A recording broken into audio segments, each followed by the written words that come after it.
الحمد لله وكفى والصلاة والسلام على سيد الرسل وخاتم الأنبياء وعلى آله وأصحابه الأتقياء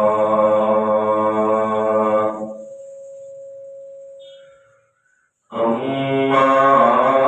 بعد فأعوذ بالله من الشيطان الرجيم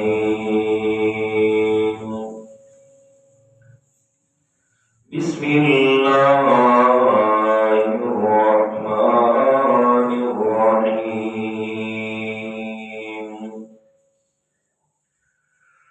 هل ينظرون إلا الساعة أن تأتيهم بغتة الآية قال النبي صلى الله عليه وسلم دع ما يريبك إلى ما لا يريبك وفي رواية البر ما اطمأنت به إليه النفس واطمأن إليه القلب والإثم ما هاك في النفس وتردد في الصدر وإن أفتاك الناس أو كما قال عليه الصلاة والسلام قال صدق الله العظيم وصدق رسوله النبي الكريم ونحن على ذلك لمن الشاهدين والشاكرين والحمد لله رب العالمين. اللهم صل على محمد النبي الأمي وعلى آله وأصحابه وسلم تسليما.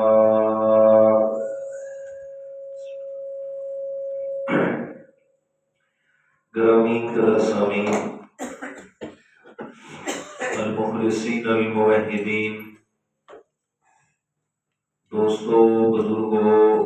عزیز ساتھیوں، کچھ جمعۃ المبارک سے آپ حضرات کے سامنے علامات قیامت کے حوالے سے وہ باتیں جو پیارے پیغمبر جناب محمد الرسول اللہ صلی اللہ علیہ وسلم کی زبان مقدس سے ہم تک پہنچی ہیں کہ اس وقت تک قیامت قائم نہیں ہوگی جب تک کہ یہ باتیں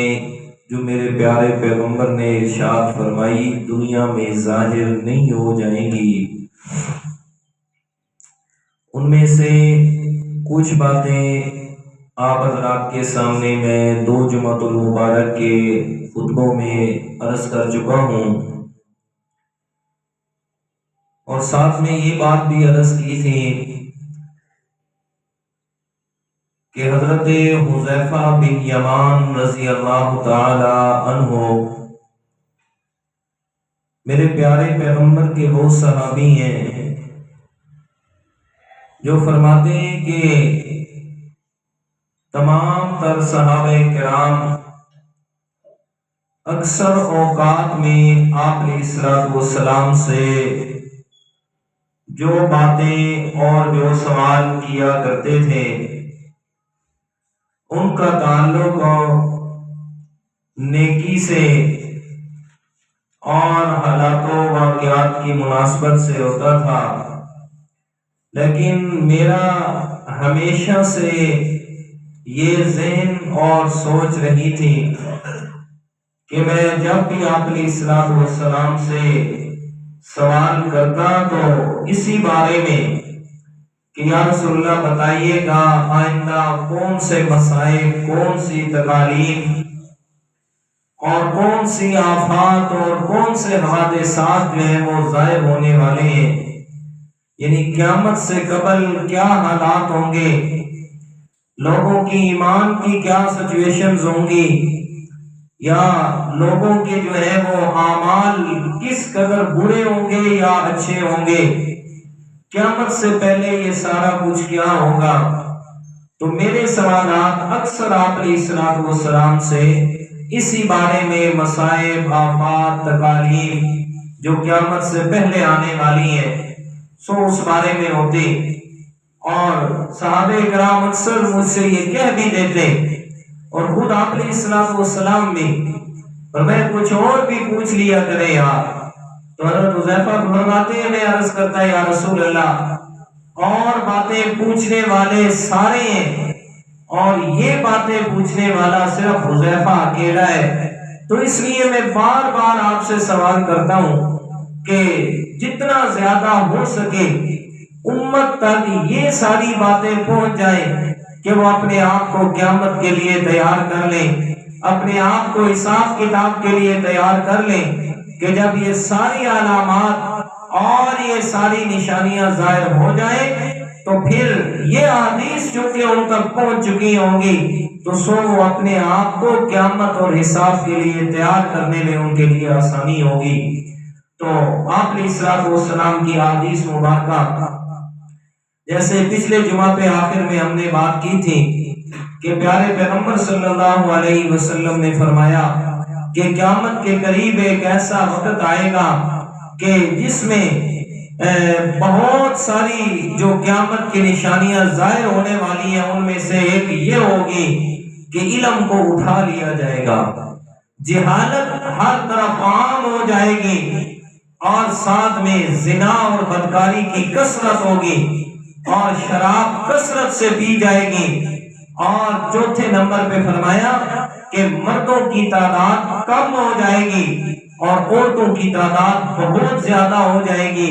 اور قرب قیامت اس حد تک عورتوں کی تعداد زیادہ ہوگی کہ ایک مرد کے نکاح میں اگر 50 عورتیں بھی آ جائیں تو پھر بھی مردوں کی تعداد اس پر بھی پوری نہیں اترے گی،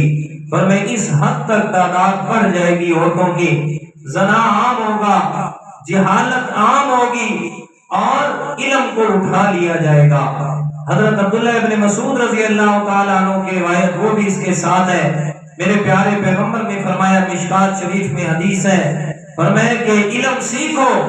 اور علم کو آگے سکھاؤ،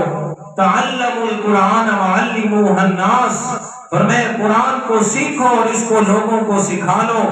اور میں پیغمبر سے میراث کے مسائل بھی سیکھ لو اور اس کو لوگوں تک پہنچا دو، خود بھی قرآن پڑھو، لوگوں کو بھی قرآن پڑھاؤ، کیونکہ میں تمہارے پاس سے جانے والا ہوں، زیادہ وقت میں پیغمبر میں نہیں رہنا، تعلموا الفرائض وعلموہ الناس، فرمایا میں پیغمبر نہیں جانتا آئندہ سال میں آپ کے اندر ہوں یا نہ ہوں، اس لیے میں مجھ سے زیادہ علم سیکھ لو، وگرنہ میں پیغمبر کو اس بات کا ڈر ہے کہ عنقریب قیامت کے قرب میں ایک وقت ایسا آنے والا ہے کہ جس میں علم کو اٹھا لیا جائے گا، جہالت عام ہو جائے گی، اور لوگ جاہلوں کو اپنا پیشوا اور امام بنائیں گے، اور نتیجہ کیا ہوگا، لوگ آ کر ان سے مسائل پوچھیں گے چونکہ خود سے انہیں پتہ نہیں ہوگا، نتیجہ یہ کہ وہ لوگوں کو غلط مسائل بتائیں گے، ضلوا فاضلوا، خود بھی گمراہ اور لوگوں کو بھی انہوں نے گمراہ کر کے رکھ دینا ہے۔ فرمایا، اور پھر محدثین کرام نے اس کی تشریح کے اندر جو بات لکھی ہے وہ یہ کہ علم کے اٹھ جانے کا مطلب یہ ہے کہ علماء جو دین حق بتانے والے ہوں گے، پیغمبر علیہ السلام کی زبان مقدس کو حق اور سچ کر کے بیان کرنے والے ہوں گے، ان کی اموات کی کثرت ہو جائے گی، اور وہ کثیر تعداد میں علماء کہیں شہید ہو رہے ہیں اور کسی جگہ پہ اللہ تعالیٰ کے حکم سے ان پر موت آ رہی ہے۔ فرمایا کہ علماء حق کو دنیا سے اٹھا لیا جائے گا، نتیجہ یہ ہوگا کوئی مسئلہ بتانے والا نہیں ہوگا، لوگ جاہلوں کو اور ظاہری نمود و نمائش والوں کو اپنا امام بنائیں گے، نتیجہ وہ خود بھی گمراہ اور لوگوں کو بھی غلط راستے پہ لگانے کا سبب وہ لوگ بن جائیں گے۔ دیکھ لیجئے گا آج معاشرے کے اندر کہ بڑے بڑے جتنے بھی علماء سو آہستہ آہستہ وہ دنیا سے ختم ہوتے جا رہے ہیں، اور پیچھے مصلحت پسند لوگ باقی رہ گئے کہ جو آگے چل کے حدیث میں بیان کرتا ہوں، مصلحت پسند لوگ رہ گئے کہ صرف اپنے آپ کو بچانے کے لیے اور سور اور اپنی گدی اور اپنی جناب منصب کو بچانے کے لیے دین اسلام کو اپنے مقصد کے لیے بتائیں گے اور مقصد کی بات کریں گے، اور یہ کہتے ہوئے نظر آئیں گے وہ وقت گزر گیا جناب، وہ لوگ گزر گئے کہ جو حق بیان کرنے کے لیے آتے تھے اور لوگ حق سنتے تھے۔ اب تو بھائی ملا جلا کے کام چلاؤ تاکہ تم بھی بچے رہو اور لوگ بھی تمہاری عزت کرتے رہیں۔ تو آج تو یہ مصلحت پسندی آ گئی، وہ قرآن مجید کا بیان، پیغمبر علیہ السلام کی زبان کا بیان سو وہ نہ ہونے کے برابر ہو گیا۔ جھوٹے قصے کہانیوں پہ عوام کو لگا دیا گیا، جھوٹی کہاوتیں، فلاں نے یہ لکھا اور فلاں نے یہ کہا، نہ کہنے والے کا پتہ اور نہ لکھنے والے کا پتہ، اور نہ یہ پتہ کہ آیا یہ بات قرآن کے مطابق بھی ہے کہ نہیں، آیا یہ بات سچ بھی ہو سکتی ہے کہ نہیں، اس کا سچ ہونا ممکن بھی ہے کہ نہیں ہے۔ نہیں، بس قصے کہانیوں پہ لگا دیا، نتیجہ یہ نکلا خود بھی گمراہ ہو گئے اور عوام کو گمراہ کرنے کے اندر بھی ایسے لوگ پیش نظر آتے ہیں۔ اللہ اکبر، اللہ اکبر۔ اس سے اگلی بات حضرت انس رضی اللہ تعالیٰ عنہ سے روایت ہے، وہ فرماتے ہیں کہ رسول خدا جناب محمد الرسول اللہ صلی اللہ علیہ وسلم نے فرمایا کہ قیامت اس وقت تک قائم نہیں ہوگی کہ جب تک کہ وقت جلدی جلدی نہ گزرنے لگ جائے، مطلب وقت کے اندر برکت ختم کر دی جائے گی، وقت سے ٹائم سے برکت کو اٹھا لیا جائے گا۔ اور فرمایا میرے پیارے پیغمبر نے وقت ایسے گزرے گا، صدیاں ایسے گزرے گی جیسے سال گزرا کرتے ہیں، اور سال ایسے گزریں گے جیسے مہینے گزرتے ہیں، اور مہینے ایسے گزریں گے جیسے ہفتے گزرتے ہیں، اور ہفتے ایسے گزریں گے جیسے دن گزرا کرتے ہیں، ایک ہی اور دن گزر گیا، اور دن ایسے گزرے گا جیسے لمحات جلدی جلدی گزر جاتے ہیں۔ فرمایا کہ وقت سے عمر سے برکت اٹھا لی جائے گی۔ فرمایا کہ یہ وقت جب آ جائے تو سمجھ لو کہ اب دنیا کی اخیر ہے، اب قیامت بالکل نزدیک ہے، یقین جانے بالکل یہی وقت ہے۔ پتہ نہیں چلتا، یہ آج جمعہ پڑھا رہا ہوں، اگلے جمعے کا پتہ ہی نہیں چلتا کل جمعہ ہے۔ کل بھی میں پوچھ رہا تھا تو کیا دن ہے آج؟ کہتے استاد جی جمعرات ہے۔ میں یار نہیں بدھ ہے، کہتے نہیں استاد جی جمعرات ہے اور کل جمعہ ہے، ہم نے آپ کے پیچھے جمعہ پڑھنے آنا ہے۔ میں کہ وہ تو بات ٹھیک ہے، لیکن میں تو یہ سمجھ رہا تھا کہ آج بدھ ہے، یقین جانے نہیں پتہ چلتا۔ تو یہ میرے پیارے پیغمبر کی حدیث مبارک این اس بات پر جو ثابت ہو رہی ہے اور صادق آ رہی ہے کہ ایسا وقت آئے گا قیامت سے پہلے کہ جس میں عمر سے برکت اٹھا لی جائے گی، عمر بے برکتی ہو جائے گی۔ دیکھ لیں پہلے دور میں کتنے بڑے بڑے علماء گزرے جو اپنی 50 سالہ یا 60 سالہ زندگی کے اندر قرآن مجید کی شروحات، تفاسیر اور احادیث مبارکہ کی تشریحات، اتنی بڑی بڑی کتابیں لکھ گئے کہ ہم آج ان کتابوں کو اپنی عمر کے اندر پڑھ نہیں سکتے، جن کے ان لوگوں کی عمر میں برکت اتنی تھی۔ سو آج برکت ختم ہو گئی، اس لیے کہ چیز کا زیادہ ہونا وہ کمال نہیں ہے، اصل میں یہ ہے کہ چیز تھوڑی ہو لیکن میرے رب کی طرف سے اس میں برکت شامل حال ہو، پھر تمام کے تمام حالات و واقعات درست ہو جاتے ہیں۔ اور حدیث سنیے گا، حضرت ابو ہریرہ رضی اللہ تعالیٰ عنہ سے روایت ہے، بخاری اور مسلم دونوں میں یہ حدیث موجود ہے۔ میرے پیارے پیغمبر جناب محمد الرسول اللہ صلی اللہ علیہ وسلم نے فرمایا کہ آئندہ یعنی قیامت سے قبل ایسا وقت آئے گا کہ جس میں زمانہ جلدی جلدی گزرنے لگے گا، علم کو اٹھا لیا جائے گا، بڑے بڑے فتنے ظاہر ہوں گے اور دلوں کے اندر کنجوسی کو ڈال دیا جائے گا۔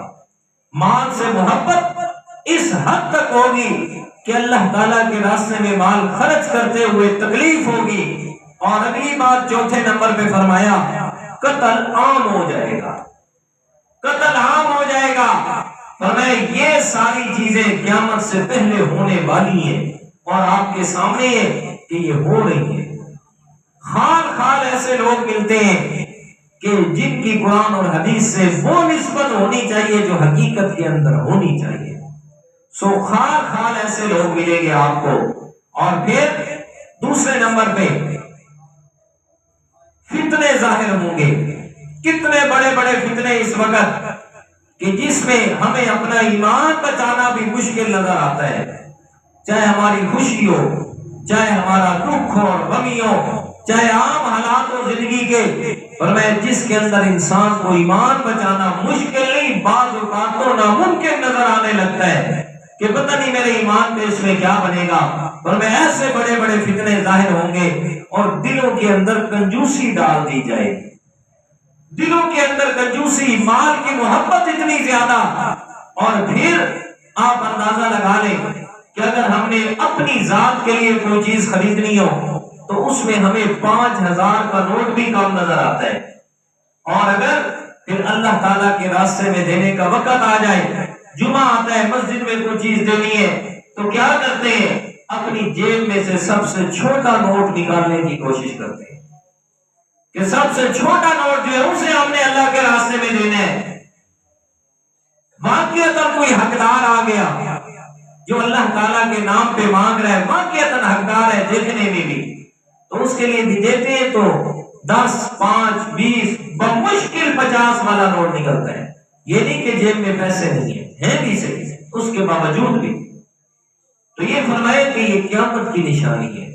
مگر نہ کیا ہے؟ پہلے صحابہ کرام کا دور، تابعین، تبع تابعین کا دور دیکھیے گا، آپ علیہ الصلوۃ والسلام صرف ایک بار فرماتے، غزوہ تبوک کا واقعہ دیکھیے گا کہ میرے پیارے پیغمبر نے اعلان فرمایا رومیوں سے مقابلہ ہے، یہ آخری غزوہ ہے میرے پیارے پیغمبر کا 9 ہجری میں غزوہ تبوک، فرمایا رومیوں سے مقابلہ ہے۔ اور روم اس وقت ایسے تھا کہ جیسے آج امریکہ اپنے آپ کو سپر پاور کہتا ہے، فرمایا رومیوں سے مقابلے اور اللہ کے راستے میں مال خرچ کرو۔ ادھر سے آواز آئی اور پھر صحابہ کرام نے کمال کر دیا، کمال کر دیا اللہ کے راستے میں مال خرچ کرنے پہ۔ اکیلے حضرت عثمان رضی اللہ تعالی عنہ نے سب سے پہلے اٹھے، فرمایا یا رسول اللہ 100 اونٹ غلے سے 300 اونٹ غلے سے لدے ہوئے، دوسری دفعہ تیسری دفعہ 900 اونٹ غلے سے لدے ہوئے دوں گا۔ فرمایا جزاک اللہ ابن عفان۔ پھر فرمایا اور کچھ، پھر حضرت عثمان اٹھے، فرمایا یا رسول اللہ 100 گھوڑے دوں گا، 100 گھوڑے سدھائے ہوئے کہ جو جنگ میں استعمال ہوتے ہیں۔ آپ نے فرمایا عثمان یہ تو ساری چیزیں جنگ کے لیے، نقد کیا ہے؟ حضرت عثمان گئے گھر اور جا کر ایک تھیلی سونے کی اشرفیوں کی لے کے آئے، جو آج کے دور میں جس کا وزن 5.5 کلو سونا بنتا ہے، 5.5 کلو سونا میرے پیارے پیغمبر کی جھولی مبارک میں آ کے ڈال دیا۔ میرے پیارے پیغمبر اس میں ہاتھ بھی مار رہے ہیں اور ساتھ میں فرما رہے ہیں ما ظن عثمان ما عمل بعد اليوم، اور عثمان تو نے اتنا بڑا عمل کر دیا کہ اللہ تعالیٰ نے مجھ سے وعدہ کیا ہے اگر آج کے بعد عثمان نیکیاں چھوڑ بھی دینا پھر بھی اسے نقصان نہیں ہے، کہ یہ عمل اتنا بڑا میں اللہ تعالیٰ کو پسند آ گیا۔ فرمایا 5.5 کلو سونا تقریباً 35-40 کروڑ روپے جا کے بنتے ہیں، تصور بھی نہیں کر سکتے آپ۔ کیوں؟ یہ نہیں ہے کہ مال نہیں ہے، یہ بات نہیں ہے کہ ہمارے پاس پیسہ نہیں ہے، سب کچھ ہے لیکن خرچ کرنے کے لیے دل نہیں ہے۔ اس لیے یاد رکھیں میرے پیارے، پیسہ مال و دولت کے ساتھ کوئی امیر غریب نہیں ہوتا، امیر غریب ہمیشہ دل سے ہوتا ہے، دل امیر ہونا چاہیے۔ مال و دولت اللہ تعالیٰ کی طرف سے ہے، جس کو جتنا چاہتا ہے سو عطا کر دیتا ہے۔ پچھلے دن ایک دوست نے مجھے ایک ویڈیو سینڈ کی، فرمایا استاد جی یہ دیکھیے کہ چھوٹا بچہ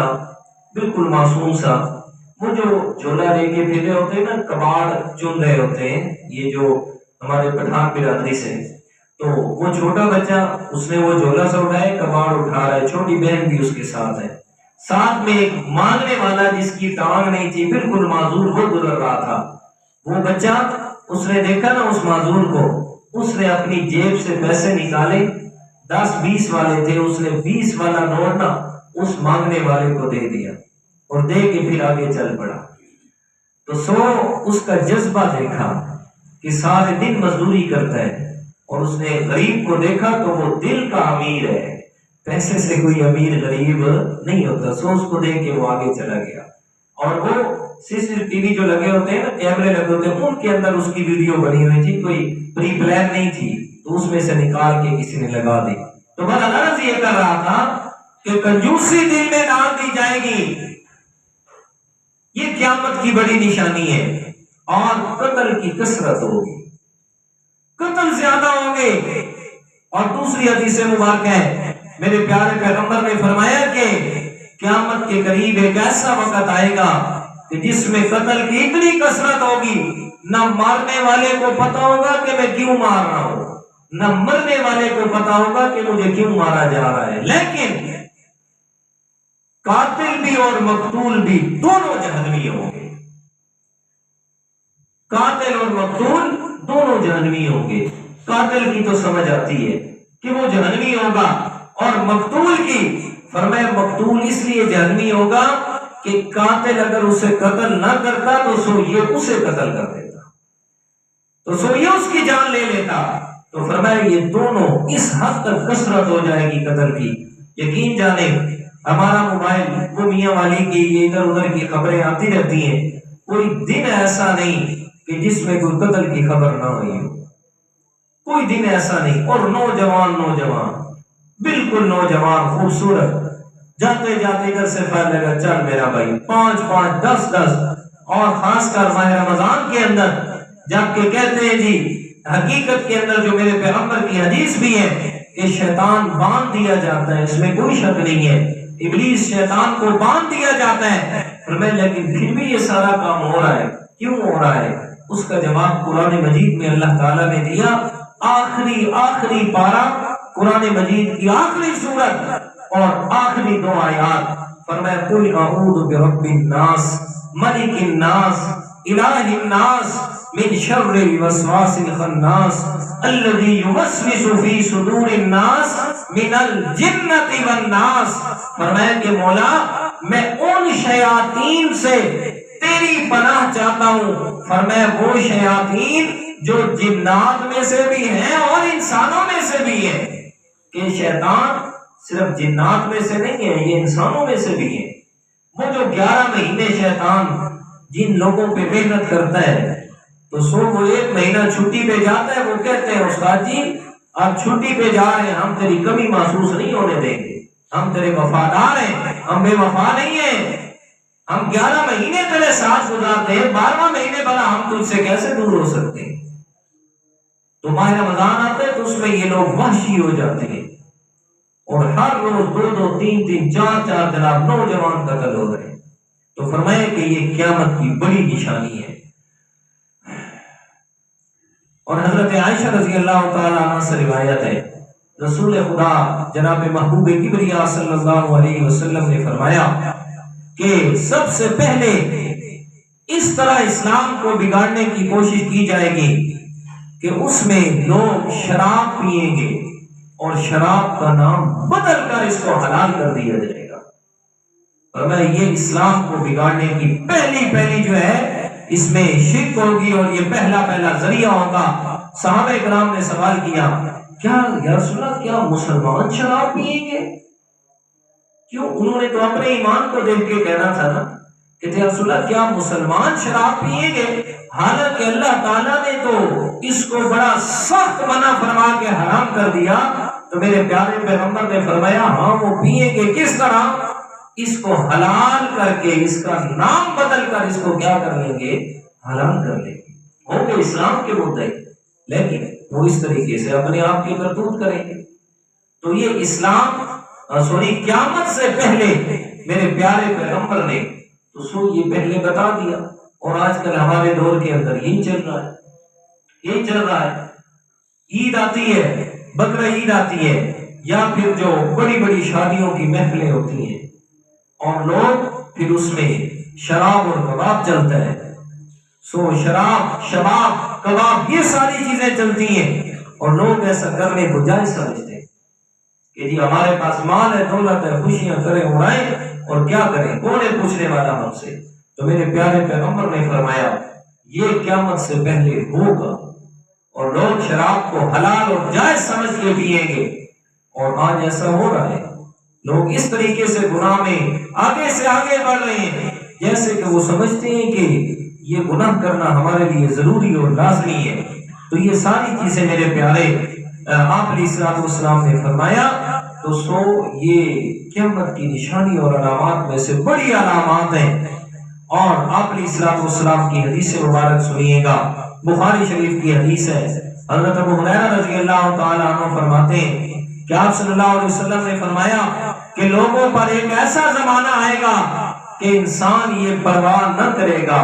کہ اس نے حلال حاصل کیے یا حرام حاصل کیے، اس بات کی پرواہ نہیں کرے گا، صرف مال کو اکٹھا کرنا مقصود ہوگا، مال اکٹھا کرنا لازم ہے، چاہے حلال ہے یا حرام ہے، اس کی کوئی بھی پرواہ نہیں کی جائے گی۔ حالانکہ حقیقت کے اندر بات ہے الحلال لا يحتمل الصرف، کہ حلال کے اندر فضول خرچی کا سوال ہی پیدا نہیں ہوتا، کہ جو آدمی رزق حلال کما رہا ہے نا، تو رزق حلال میں فضول خرچی کا سوال ہی پیدا نہیں ہوتا، کہ انسان رزق حلال جائز ذریعے سے کمایا اور جائز ذریعے پہ ہی لگائے گا جب رزق حلال ہوگا تو۔ اور حدیث پاک سنیے گا، مشکات شریف کی حدیث ہے، فرمایا قال النبی صلی اللہ علیہ وسلم لا يدخل الجنة لحم نبت من السحت وكل لحم نبت من السحت كانت النار أولى به، او كما قال علیہ الصلوۃ والسلام۔ میرے پیارے پیغمبر نے فرمایا لا يدخل الجنة لحم، فرمایا ایسا جسم کبھی بھی جنت میں نہیں جائے گا، نبت من السحت، جو حرام مال سے پلاؤ، جو حرام مال سے پھلا پھولا ہے وہ کبھی بھی جنت میں نہیں جائے گا۔ وَكُلُّ لَحْمٍ نَبَتَ مِنَ السُّحْتِ كَانَتِ النَّارُ أَوْلَىٰ بِهِ، فرمایا جو رزق حرام استعمال کرتا ہے وہ جہنم میں جانے کے زیادہ حقدار ہے۔ اللہ اکبر جی۔ اور آج ہمارا کیا حال ہے؟ آج ہم علماء سے نکاح طلاق کے مسائل پوچھتے ہیں، وضو کے مسائل پوچھتے ہیں، تیمم کے مسائل پوچھتے ہیں، جی غسل کے مسائل پوچھتے ہیں، نماز کے مسائل پوچھنے کے لیے آ جاتے ہیں، لیکن کیا نہیں پوچھتے؟ کوئی تجارت کر رہا ہے،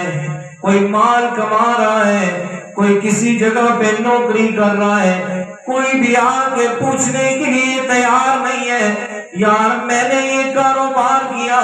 یہ میری تجارت ہے، یہ میری بیشرا ہے، یہ میری خرید و فروخت ہے، یہ فلاں جگہ پہ میری نوکری ہے، میرے بیٹے کی ملازمت ہے، فلاں نوکری فلاں جگہ یہ کام استاد جی بتائیے گا ہے شرعی طریقے سے حلال بھی ہے یا حرام ہے؟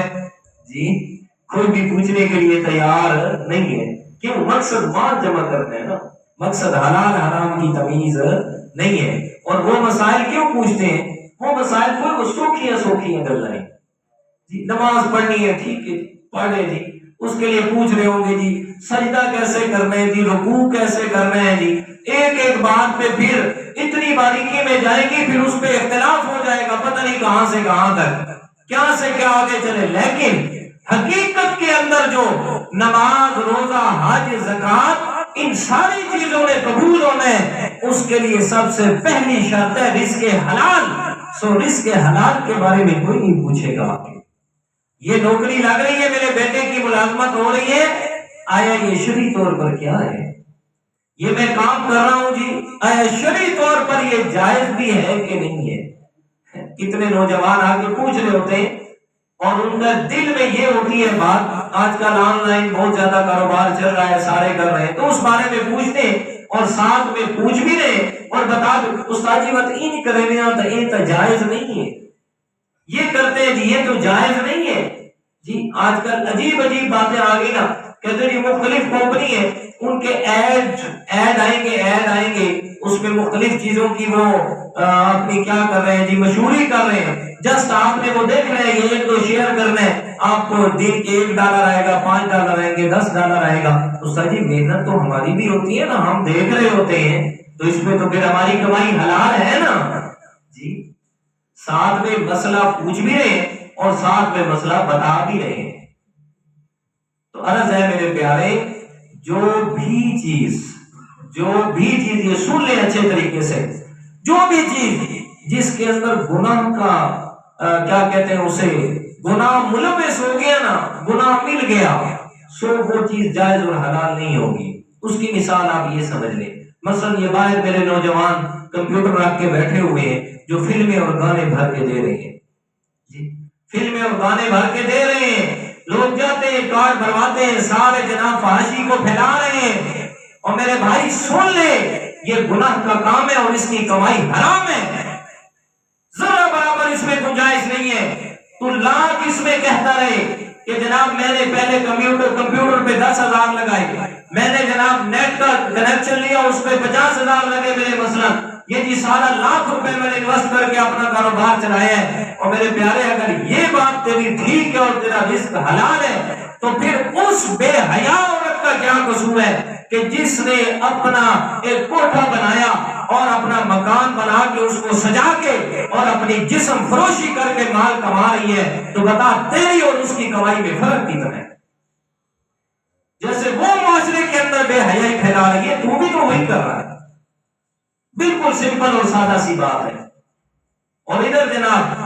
جو ایڈز آ رہے ہوتے ہیں اس پہ تو قرآن کی تلاوت چل رہی ہوتی ہے نا نوجوانوں، ایسے ہے نا ایسا، اس پہ تو قرآن کی تلاوت چل رہی ہوتی ہے نا، جو ایڈ آ رہے ہوتے ہیں، کیا آپ قرآن کی تلاوت آگے چلا دیں جی؟ ایسے ہی ہے نا کہ قرآن کی تلاوت چل رہی ہوتی ہے، سو یہاں تو ہم اپنا بیان بھی اپلوڈ کریں تو لوگ سنتے ہیں تو پہلے بےغیرتی دکھاتے ہیں، بعد میں قرآن کے الفاظ آتے ہیں۔ یہاں پھر جن لوگوں کے بڑے بڑے یوٹیوب کے چینل چل رہے ہیں وہ تو آپ کو دیں گے یہ فتوے کہ جناب یہ جائز ہے، وہ دیں گے، کہیں گے یہ جائز ہے، لیکن ہم کیوں کہیں، ہم کیوں جائیں جہنم میں، چاہے اس میں ہارون بھی ملوث کیوں نہیں ہے، اگر وہ کر رہا ہے تو صرف وہ بھی غلط کر رہا ہے اور حرام کھا رہا ہے، بالکل سمپل اور سادہ سی بات ہے۔ ہمارا حال وہی ہے کہ یہود و نصارہ کا جو حال تھا، خاص کر یہودیوں کی جو صفت اللہ تعالیٰ نے قرآن میں بیان فرمائی، فرمایا افتؤمنون ببعض الکتاب وتکفرون ببعض۔ موسیٰ علیہ السلام کی قوم کیا رویہ، کیا اصول ان کا، افتؤمنون ببعض الکتاب وتکفرون ببعض، اپنے مقصد کی بات کو کتاب سے لے لیتے، یعنی تورات میں جو ان کی خواہش کے مطابق بات ہوتی اس پر ایمان لے آتے اور اس پر عمل بھی کرتے، اور جو ان کی خواہش کے مطابق نہ ہوتے اسے چھوڑ دیا جاتا، اس کا انکار کر دیتے۔ تو آج ہمارا بھی کچھ یہی حال ہے، جو ہماری خواہش کے مطابق بات ہے، جو میٹھی میٹھی باتیں ہیں سو وہ تو حق کی باتیں ہیں، اور جو ہماری خواہش کے خلاف ہے اسے ہم کیا کہتے ہیں، یار فلاں بڑا متشدد ہے، فلاں عالم تو بڑا سخت ہے، فلاں تو بڑی سخت باتیں کرتا ہے، یار فلاں بڑا متشدد ہے اور شدت پسند ہے، اس کے پاس نہیں جانا، جو آپ کو سیدھا بتائے، جو آپ کو بات وہ بتا رہا ہے جو قرآن کے مطابق ہے، میرے پیارے پیغمبر کی حدیث کے مطابق ہے، لیکن ہے تیری خواہش کے خلاف، ہے تیری اپنی آرزو اور تمنا تمنا کے خلاف ہے، انسان اسے ماننے کے لیے تیار نہیں ہوتا۔ کیوں؟ اس لیے کہ ہمارا ایمان اپنی خواہش کے ساتھ جڑا ہوا ہے، ہمارا ایمان اپنی تمنا اور آرزو سے جڑا ہوا ہے۔ ہم نے ایمان تو قبول کیا لیکن ایمان کے جو تقاضے تھے اسے پسے پش ڈال دیے۔ اب قرآن مجید میں اللہ تعالیٰ نے اسی کو بیان فرمایا سورۃ الاعراف اور 9ویں پارے میں، فرمایا فَالَّذِينَ آمَنُوا بِهِ وَعَزَّرُوهُ وَنَصَرُوهُ وَاتَّبَعُوا النُّورَ الَّذِي أُنزِلَ مَعَهُ أُولَئِكَ هُمُ الْمُفْلِحُونَ۔ فرمایا دنیا والوں، میرے پیارے پیغمبر کو ماننے کے جو تقاضے ہیں، میرے پیارے پیغمبر کو ماننے کے جو اصول و قوانین ہیں، ان میں سب سے پہلی بات ہے فَالَّذِينَ آمَنُوا بِهِ، کہ میرے پیارے پیغمبر پر ایمان لے کے آؤ۔ صرف ایمان سے کام نہیں چلے گا، وَعَزَّرُوا بِهِ، میرے پیارے پیغمبر کی عزت بھی کرنی ہے، میرے پیارے پیغمبر کی سنت کا احترام بھی کرنا ہے۔ آپ صلی اللہ علیہ وسلم کی حدیث مبارک بھی سنیے گا، میرے پیارے پیغمبر نے ایک آدمی کو دیکھا، فرمایا بائیں ہاتھ سے کھانا کھاتا تھا۔ آپ صلی اللہ علیہ وسلم نے فرمایا اللہ کے بندے، تیرا دایاں ہاتھ ہے اور میری سنت ہے کہ دائیں ہاتھ سے کھانا کھایا جائے، دائیں ہاتھ سے پانی پیا۔ اللہ اکبر۔ اور آج ہمارے بھی کچھ زیادہ اپنے آپ کو جدید بناتے ہیں نا، تو چائے پینے لگے نا بائیں ہاتھ میں اٹھا کے چائے پی رہے ہوتے ہیں۔ جی کیوں جی؟ بس استاد جی نوے فیشن ان تھانوں کیڑا پتہ ہے، بائیں ہاتھ سے اٹھا کے جان بوجھ کے بائیں ہاتھ سے پانی پی رہے ہوتے ہیں۔ ایک ہاتھ میں سگریٹ پکڑی ہے نا، سگریٹ دائیں ہاتھ میں، اور بائیں ہاتھ سے بڑے فخر کے ساتھ اس کا پانی ہوگا یا مشروب ہوگا یا کوئی چائے ہوگا، بائیں ہاتھ سے بھی جان بوجھ کے پی رہے ہیں۔ سنیے حدیث مبارک، آپ صلی اللہ علیہ وسلم نے کہا اور دائیں ہاتھ سے کیوں نہیں کھاتا؟ میری سنت جو ہے دائیں ہاتھ سے کھانا۔ آگے سے جان بوجھ کے اس نے کہہ دیا، کہتے لا استطیع، میرا دایاں ہاتھ ٹھیک نہیں ہے۔ میرے پیغمبر نے فرمایا اللہ کرے ایسے ہی ہو، اللہ کرے ایسے ہی ہو۔ نتیجہ کیا نکلا ہے؟ اس نے جھوٹ بولا، حالانکہ دایاں ہاتھ اس کا ٹھیک تھا، جان بوجھ کے کہا کہ میرا دایاں ہاتھ ٹھیک نہیں ہے۔ ادھر سے میرے پیغمبر نے فرمایا اللہ کرے ایسا ہی ہو، اسی جگہ پہ اس کا دایاں ہاتھ شل ہو گیا۔ جی یہ تو میرا اللہ دکھا دیتا ہے نا،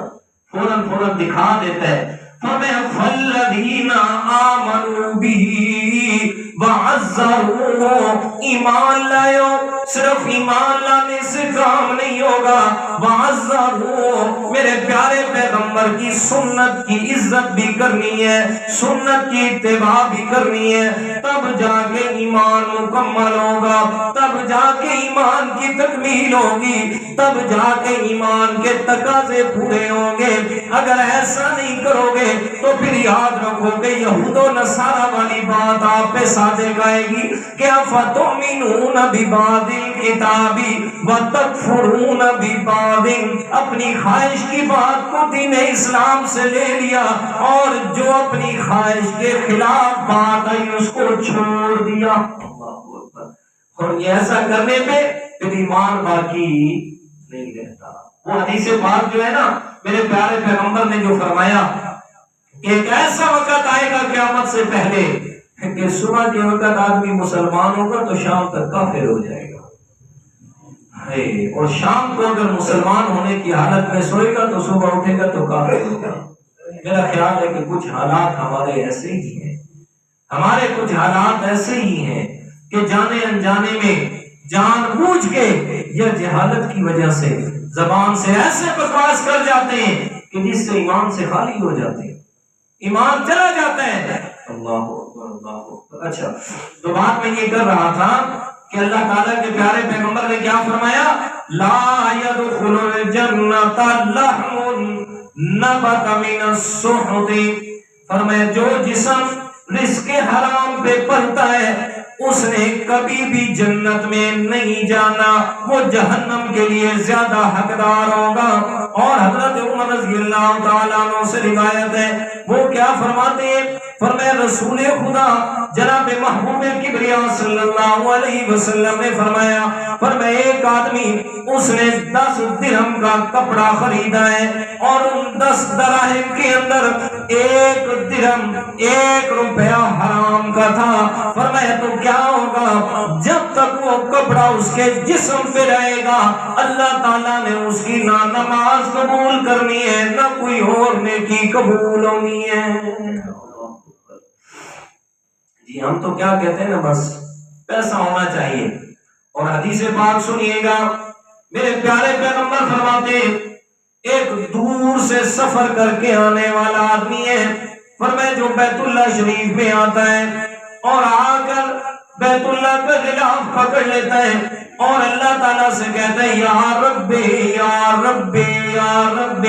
فرمایا اللہ کو پکار رہا ہے لیکن اس کی دعا قبول نہیں ہوتی۔ کیوں نہیں ہوتی؟ فرمایا اس لیے کہ مطعمہ حرام ومشربہ حرام وملبسہ حرام انا یستجاب لہ او کما قال، فرمایا کیسے دعا قبول ہوگی؟ اس کا کھانا بھی حرام کا، اس کا پینا بھی حرام کا اور اس کا لباس بھی حرام کا۔ جی آج آپ ہر آدمی گناہ کرتے ہوئے نظر آتا ہے، یار دعا مانتے قبول نہیں ہوتی، نیکی کے لیے دل نہیں کرتا،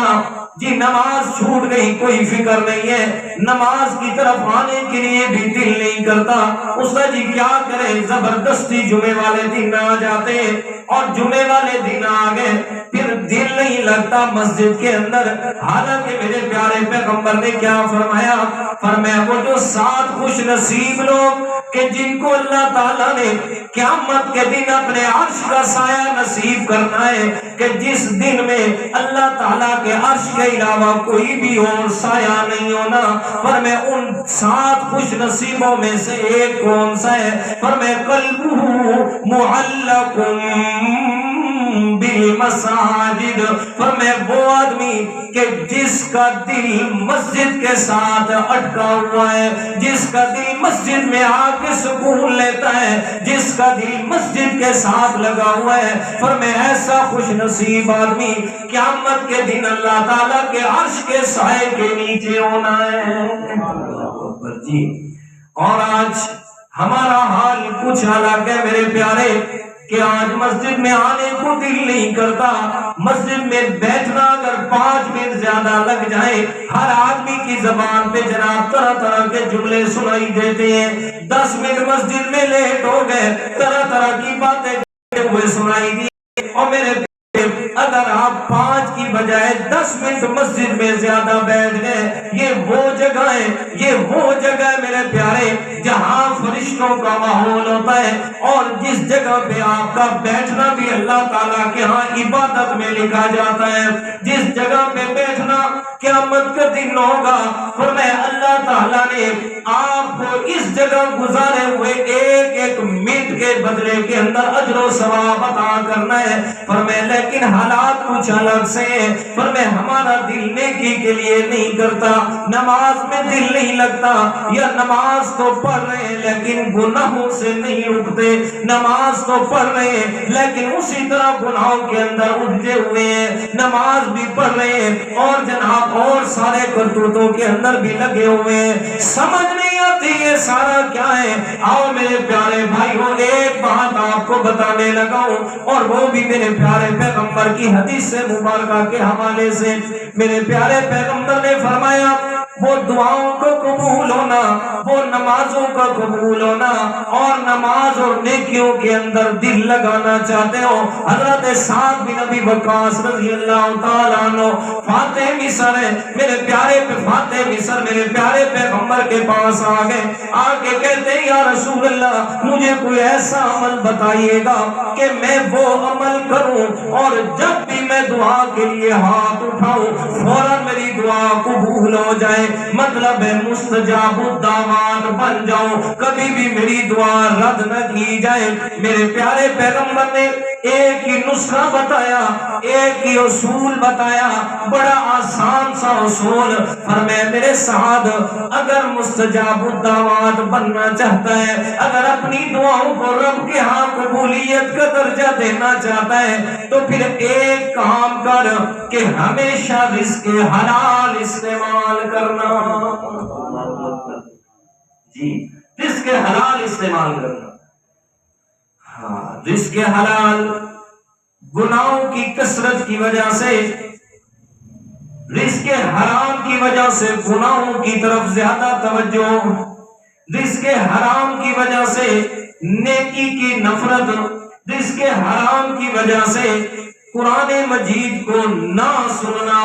قرآن مجید کو نہ پڑھنا، یا قرآن مجید کو سننا لیکن دل کا اس میں نہ لگنا، نیکی کی بات کا توجہ سے نہ سننا، یا سنتے ہوئے بوریت محسوس ہونا۔ فرمایا یہ ساری چیزیں میرے پیارے اس کے پیچھے ایک ہی بات ہے کہ ہمارا رزق مشکوک ہے، وہ جو ہم رزق استعمال کر رہے ہیں اس میں حلال والی مکمل بات نہیں ہے، جس کا نتیجہ یہ ہے فرمایا دنیا کے اندر نیکی کی طرف رغبت نہیں ہوگی، اور رزق حرام کا دوسرا بڑا نقصان یہ ہے کہ ہمیں دنیا میں تو یہ ذلت اور آخرت کے اندر وہ رزق حرام سے پلا ہوا جسم جنت میں نہیں بلکہ جہنم کا حقدار ہوگا۔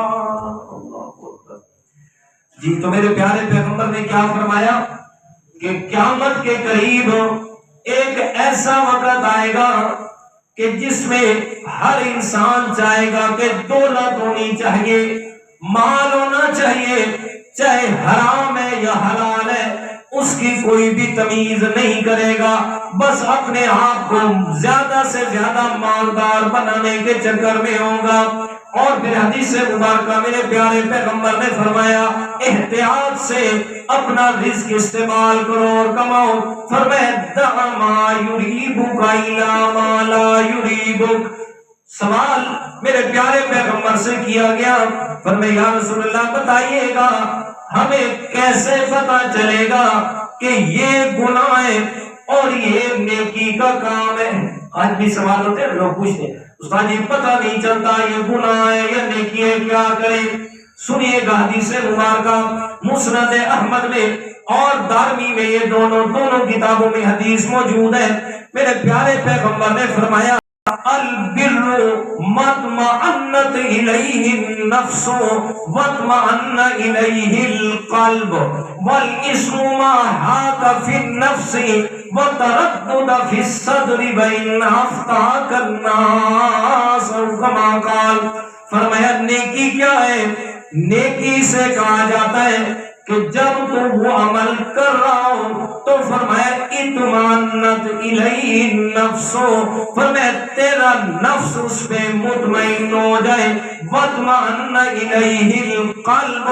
اور تیرے دل کے اندر بھی اطمینان ہو، خوشی ہو کہ یار یہ میں کام کر رہا ہوں، صرف کرنے پہ نہیں، کرنے کے بعد بھی تجھے اس پہ افسوس نہ ہو، دل کے اندر کوئی بات نہ ہے کہ میں نے یہ کیا کر دیا۔ فرمایا اس کا نام نیکی ہے۔ اور گناہ کسے کہا جاتا ہے؟ فرمایا والاسم ما حاک فی النفس وتردد فی الصدر،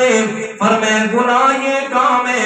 کہ جو تیرے دل میں کھٹکتا رہے۔ کیا کرتا رہے جی؟ یہ اب یہ تردد کا